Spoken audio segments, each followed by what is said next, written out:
তিনি ছিলেন বিমান বাহিনীতে চাকরিরত ব্যক্তি, চাকরি করা অবস্থায় স্ট্রোক করে মারা গিয়েছেন। তো উনি মৃত্যুর আগে আমাদেরকে কাছে ডেকে বলেছিলেন, জান বের হওয়ার আগে, বাবা তুমি যদি কখনো ওয়ার্ডের মেম্বার হতে চাও, তাহলে ওই ওয়ার্ডে যত মানুষ আছে সবার চাইতে তোমার চরিত্র যেন ভালো হয়। তুমি যদি চেয়ারম্যান হও, একটা ইউনিয়নে যত ভালো মানুষ আছে সবার চাইতে তোমার চরিত্র যেন ভালো হয়। তুমি যদি কখনো এমপি হও, তোমার নির্বাচিত পুরো এরিয়ার ভিতরে যত ভালো মানুষ আছে সবার চাইতে তোমার আচরণটা যেন ভালো হয়।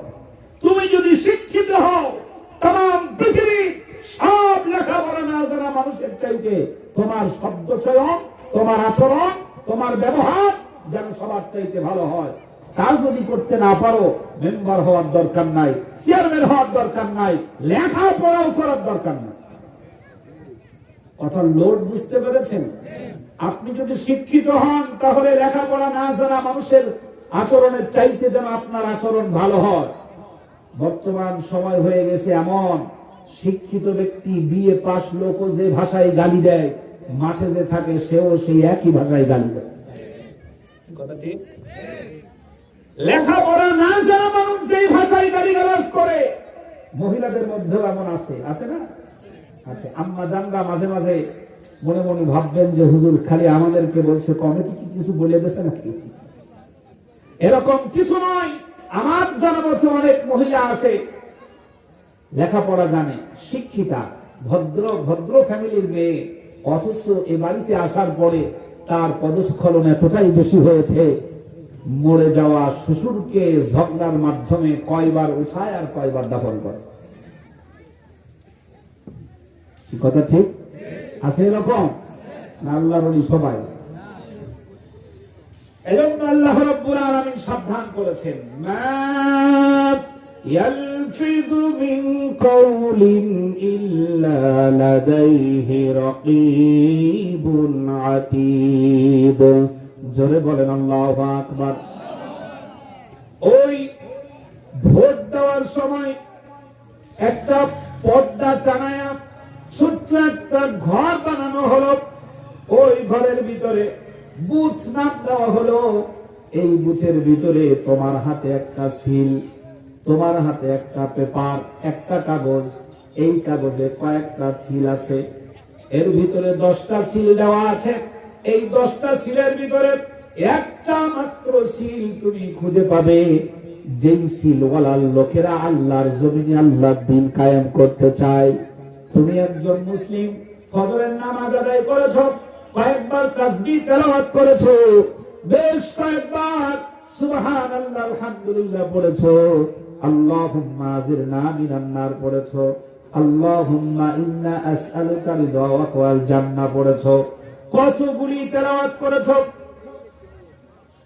এরপরে তুমি তাসবিহ করেছো, কোরআনুল কারীম তেলাওয়াত করেছো, আয়াতুল কুরসি পড়ে পড়ে বুকের উপরে ফু নিয়েছো।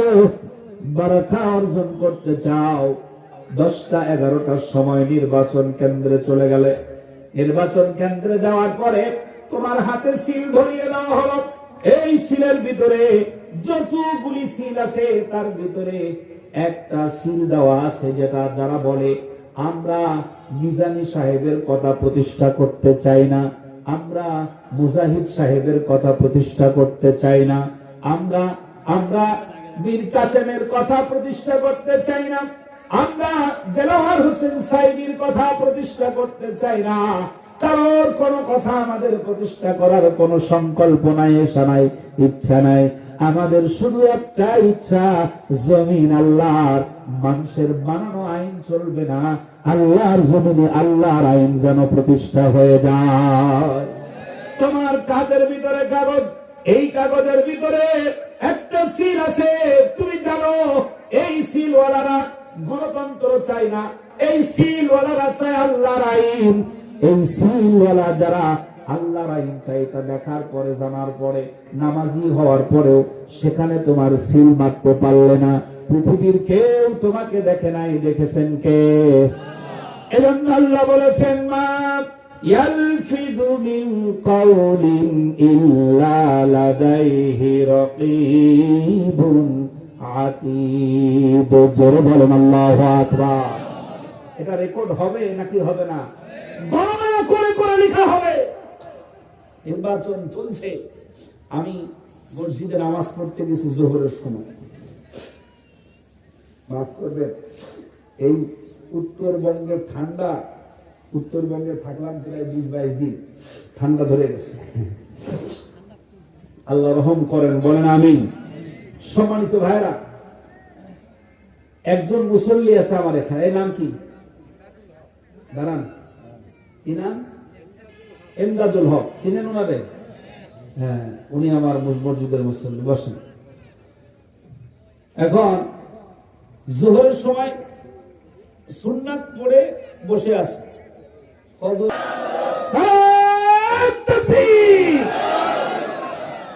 এই আওয়াজ আবার সবার পছন্দ নয়।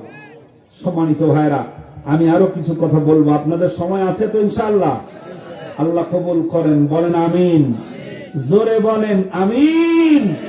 মনে রাখবেন, যারা সুশীল তারা সব কিছুকে সম্মান করতে পারে, শুধু ইসলামটাকে সম্মান করতে পারে না। তারা বেদকে সম্মান করতে পারে, বাইবেলকে সম্মান করতে পারে, ত্রিপিটক সম্মান করতে পারে, জেন্দাবিস্তা সম্মান করতে পারে, ঋগ্বেদ সম্মান করতে পারে, যজুর্বেদ সম্মান করতে পারে, অথর্ববেদ সম্মান করতে পারে।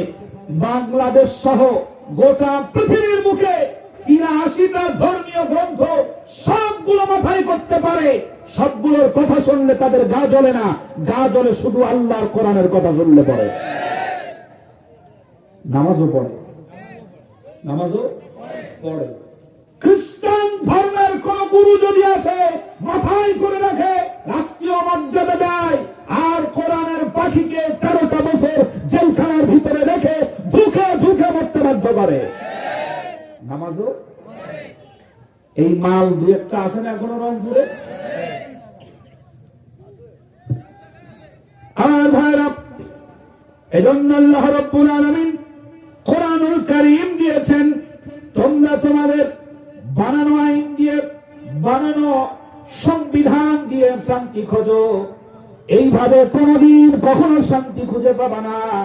আল্লাহ রাব্বুল আলামিন চ্যালেঞ্জ করেছেন, ওয়াল্লাযীনা কাফারু আ'মালুহুম কাসারাবিন বিকিয়াতিন ইয়াহসাবুহুল যামআনু মা হাত্তা ইযা জাআহু লাম ইয়াজিদুহু শাইআ।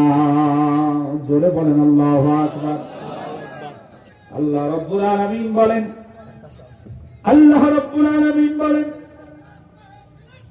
কাফেরদের আমল হলো এমন, মানুষ কাফেররা যখন কোন আইন প্রয়োগ করে মনে করে শান্তি হবে, আল্লাহ রাব্বুল আলামিন বলেন তাদের আচরণটা হলো এমন, তৃষ্ণার্ত কোন ব্যক্তি যখন মরুভূমির ভিতরে দাঁড়ায়, তৃষ্ণার্ত কোন ব্যক্তি যখন মরুভূমির ভিতরে দাঁড়ায়, দূরে যখন